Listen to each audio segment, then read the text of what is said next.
एक बार एक गुरु अपने शिष्यों को प्रवचन दे रहे थे।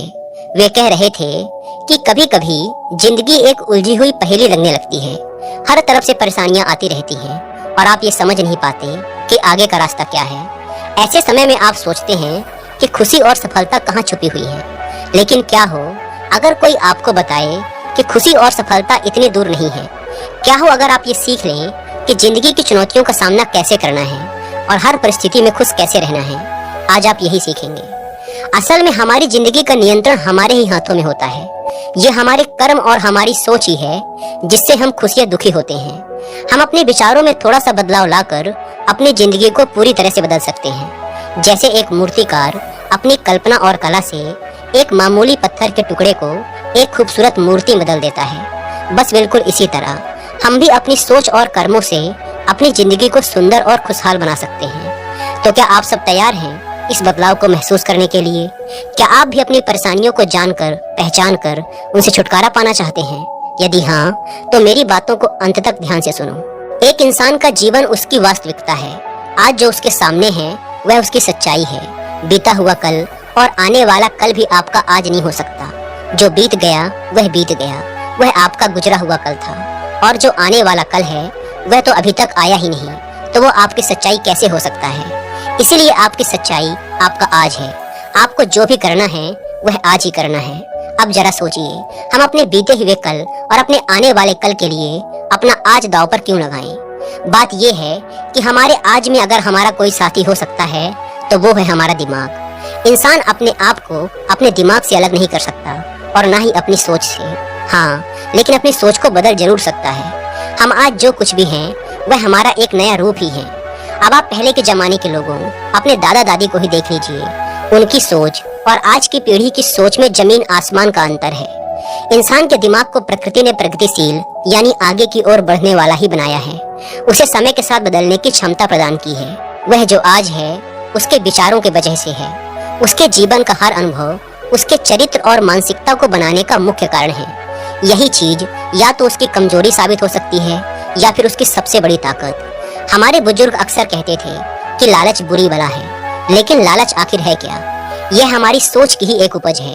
यह हमारे अंदर की एक भावना है और अगर हम चाहें तो इसे अपने दिमाग से हटा भी सकते हैं। ये जो इच्छाएं होती हैं, ये हमारे जीवन की परेशानियों का सबसे बड़ा कारण है। परस्पर विरोधी इच्छाएं कठिनाइयां, रंज और दुख लाती हैं। किसी महापुरुष ने कहा था कि सारी आफत इच्छा और काम वासना में है, नहीं तो इस दुनिया में सरबत ही सरबत है। एक बार किसी ने गौतम बुद्ध से पूछा कि इस दुनिया में आंतरिक शांति पाने का कोई एक रास्ता है क्या? तो बुद्ध ने उत्तर दिया कि अपने दिल की हर लालच, हर इच्छा को वहां से निकाल फेंको। ऐसा कहते हैं कि इंसान सिर्फ और सिर्फ उसके विचारों से ही बना होता है। अब यह आप पर निर्भर करता है कि अगर आपकी सोच अच्छी है तो आपका जीवन भी अच्छा है, लेकिन अगर आपकी सोच परेशानियों और वासनाओं से भरी है तो इसका आपके जीवन पर सीधा असर पड़ेगा। इसीलिए सोच बदलो, जीवन बदलो। क्या आप जानते हैं कि हमारी सबसे बड़ी परेशानी कहाँ से शुरू होती है? जब हम प्रयास करना बंद कर देते हैं। किसी भी लक्ष्य को हासिल करने में मेहनत तो लगेगी ही और परेशानियां भी आएंगी, लेकिन ध्यान रहे कि जीतता वही है जो बिना हार माने कोशिश करता रहता है। इंसान दो प्रकार के होते हैं। एक तो वह जो किसी भी काम की शुरुआत से पहले नतीजों से घबरा जाते हैं और बहानों की मदद से घुटने टेक देते हैं। अब आप ही बताइए, क्या ऐसा इंसान कभी भी अपने जीवन को बेहतर कर सकता है क्या? बिल्कुल नहीं। उसके जीवन में आसानी की जगह परेशानियां ही आएंगी और इसके जिम्मेदार वो खुद होंगे। किस्मत या भगवान उन परेशानियों के लिए जिम्मेदार नहीं होंगे। दूसरे प्रकार के लोग होते हैं जो बिना अपनी असफलता से डरे अपनी मंजिल की ओर अपने कदम बढ़ाते ही जाते हैं। वो अपने आलस्य और आराम से ज्यादा प्राथमिकता अपने लक्ष्य को देते हैं। फिर उन्हें अपने रास्ते में आने वाली सभी कठिनाइयां मामूली लगती हैं। फिर अगर वो हार भी जाते हैं तो भी संतुष्ट रहते हैं। कोई शिकायत, कोई निराशा, कोई पश्चाताप नहीं रहता, क्योंकि उन्होंने कोशिश करना नहीं छोड़ा और उन्होंने हमेशा सही का ही साथ दिया। कभी भी गलत और नकारात्मक भावनाओं को अपने ऊपर हावी नहीं होने दिया। इसीलिए उनके बोए हुए फल मीठे ही निकले। वहीं अगर आप अपने फायदे के लिए किसी के साथ कुछ गलत करेंगे तो आपके साथ कभी भी अच्छा नहीं होगा। यह एक ब्रह्मांडीय नियम है कि जैसा बोओगे वैसा ही काटोगे। अक्सर लोग इस नियम से डर जाते हैं और उन्हें लगता है कि नियम का सीधा संबंध दंड यानी सजा से होता है। ऐसा नहीं है। नियम का मतलब होता है सिद्धांत। अगर आप नियमों का पालन करेंगे तो आपके साथ सब सही होगा, और अगर आप नियमों को भंग करेंगे तो सजा मिलनी तो जरूरी है। अब अगर कोई भी नियम सजा देता है तो उसका मुख्य उद्देश्य उस इंसान की सुरक्षा होती है। अब यह जो सर्वव्याप्त ब्रह्मांडीय नियम है कि जैसी करनी वैसी भरनी, अगर आप इसका पालन करेंगे तो यह आपके लिए ही अच्छा है, और अगर इस नियम की अवहेलना करेंगे तो इसमें आपका ही नुकसान है। अंततः चुनाव आपका ही है। मुश्किलें यानी परेशानियां हमारे साथ हमेशा रहती हैं। जब हम बच्चे होते हैं, बड़े हो जाते हैं, जब बुजुर्ग हो जाते हैं, परेशानियां हमारा साथ कभी नहीं छोड़ती। लेकिन जैसे जैसे हमारी उम्र बढ़ती है और हम अपने बीते सालों पर नजर डालते हैं, तब हमें उस गुजरे समय की परेशानियां काफी छोटी और सरल लगने लगती हैं। अब आप पढ़ाई को ही ले लीजिए। जब हम विद्यालय में पढ़ते थे तब हमें वहाँ की पढ़ाई बहुत मुश्किल लगती थी, लेकिन जब बड़े हुए और वास्तविक दुनिया से सामना हुआ तब इस बात का एहसास हुआ कि छात्र जीवन तो हमारी जिंदगी का एक स्वर्णिम समय था। असल जंग तो यहाँ शुरू हुई है। क्या आप सबको पता है ऐसा क्यों होता है? जिंदगी में मुश्किल भरा समय बीत जाने के बाद वो मुश्किल इतनी आसान क्यों लगने लगती है? क्योंकि तब तक हम उस परेशानी की गहराई को समझ चुके होते हैं, उसके आदी हो चुके होते हैं। अगर वापस से हमें वैसे ही मुश्किलों का सामना करना पड़े तो हम अपने पुराने अनुभव की वजह से उसका अच्छे से और ज्यादा चतुराई से सामना कर पाएंगे। अचानक समस्या आ जाने पर घबरा जाना एक आम बात है, लेकिन हमें यहीं पर संभलना है। जब हम घबराते हैं तो गलतियां कर बैठते हैं। इसीलिए अपने दिमाग पर नियंत्रण करना और उसमें चल रहे विचारों को समझना बहुत जरूरी है।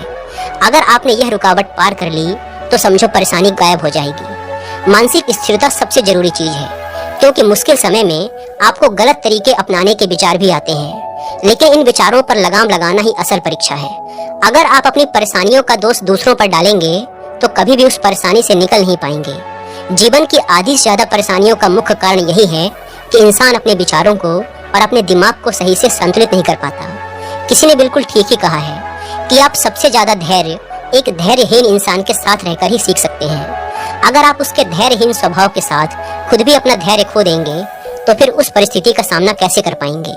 बिल्कुल यही संबंध हमारा और हमारी मुश्किलों का भी है। मुश्किल परिस्थितियों के समय में अगर हम अपने दिमाग का संतुलन गंवा देंगे तो हम अपने ही जीवन को मुश्किल बना लेंगे। इसीलिए दिमाग और विचारों का उचित संतुलन सबसे ज्यादा जरूरी है। आप समझते हैं कि व्यक्तिगत स्वतंत्रता का मतलब क्या होता है और यह हमें हमारे जीवन की समस्याओं को सुलझाने में कैसे मदद कर सकती है? व्यक्तिगत स्वतंत्रता का मतलब है कि हर इंसान अपने व्यक्तिगत निर्णयों के लिए स्वतंत्र है। जैसे जब आप बाजार जाते हैं तो वहां से अपने लिए कुछ खरीदना है, क्या खरीदना है और क्या नहीं, ये पूरी तरह से आपकी व्यक्तिगत पसंद होती है। आप किसी पर भी कुछ खरीदने के लिए दबाव नहीं डाल सकते। इसी तरह व्यक्तिगत स्वतंत्रता का अर्थ है कि हर इंसान अपने विचारों का जिम्मेदार खुद होता है। आप सिर्फ अपने विचारों को बदलने की और उन्हें सही दिशा में लगाने की जिम्मेदारी ले सकते हैं, लेकिन दूसरों के विचारों की नहीं। एक पवित्र इंसान दूसरे अपवित्र इंसान की सोच या जीवन को नहीं बदल सकता, लेकिन हाँ, वह अपने आत्मज्ञान की यात्रा में मिले अच्छे अनुभवों से दूसरे को समझा जरूर सकता है। जब भी कोई अनुभवी व्यक्ति हमें हमारे जीवन से संबंधित कोई सलाह दे तो हमें यह नहीं सोचना चाहिए कि मैं उसकी सलाह क्यों लूं, मैं जो कर रहा हूं वही सही है। कभी कभी हमें अपने से ज्यादा अनुभवी लोगों की बात मान लेनी चाहिए, क्योंकि वे उस मुसीबत से पहले ही गुजर चुके होते हैं। अगर आप उनकी बात नहीं मानते फिर जो भी परिणाम रहेगा उसके जिम्मेदार आप खुद होंगे। अगली चीज कि कोई भी काम छोटा या बड़ा नहीं होता, काम तो काम होता है और आपका काम ही आपकी असल पहचान बनाता है। मान लो अगर आपको एक बहुत बड़ा व्यापारी बनना है तो आपको शुरुआत एक छोटे काम से ही करनी पड़ेगी। धीरे धीरे कदम दर कदम आप आगे बढ़ेंगे। अगर आपकी सोच और आपके कर्म एक हो गए तो एक दिन आप बहुत बड़े व्यापारी बन जाएंगे। लेकिन अगर आप सोचते हैं कि नहीं, मुझे तो सीधे कुछ बड़ा ही करना है, मैं छोटे मोटे कामों के लिए नहीं बना हूँ, तो आप हमेशा वहीं रहेंगे जहाँ हैं, कभी भी उस जगह से आगे नहीं बढ़ पाएंगे। ध्यान रखिएगा कि बादलों के ऊपर उड़ने वाला एक बाज भी अपनी ऊंची उड़ान की शुरुआत जमीन से ही करता है। जब हम समझ जाते हैं कि हर काम की अपनी एक अहमियत है तो कोई काम छोटा नहीं लगता। असल में कर्म करते रहना ही असल जिंदगी है। हमारी शारीरिक और मानसिक क्रियाएं ही जीवन का असली सार है। जो लोग ज्यादा मेहनत करते हैं जैसे मजदूर, किसान या सिपाही, वो लोग शारीरिक रूप से ज्यादा मजबूत होते हैं उन लोगों से जो सिर्फ एक जगह बैठकर काम करते हैं। इसी तरह जो इंसान ज्यादा मानसिक कार्य करता है और जिंदगी का हर फैसला सोच समझ कर लेता है वह अमर हो जाता है। उसे उसकी समझदारी के लिए मरने के बाद भी याद किया जाता है। हमारे कर्म बीज की तरह हैं, जो आज हम बोते हैं वही कल हमें फल देंगे। आलसी इंसान नकारात्मक ऊर्जा को ही आकर्षित करता है, वही मेहनती इंसान अपने छोटे से छोटे काम में भी मेहनत और सफलता के बीज बोता है। इसीलिए उसे हर काम में सम्मान और सफलता मिलती है। आप जो भी काम करते हैं, बड़ा या छोटा, उसकी इज्जत कीजिए, वह भी आपको इज्जत दिलाएगा। हमारे दिमाग में सही और गलत की जंग हमेशा चलती रहती है। जीवन की हर परिस्थिति में हमारे दिमाग में दोनों तरह के विचार आते हैं। सही विचार यानी अच्छे और कल्याणकारी विचार, और गलत विचार यानी ऐसे विचार जिसमें सिर्फ हमारा ही फायदा हो और सामने वाले का नुकसान।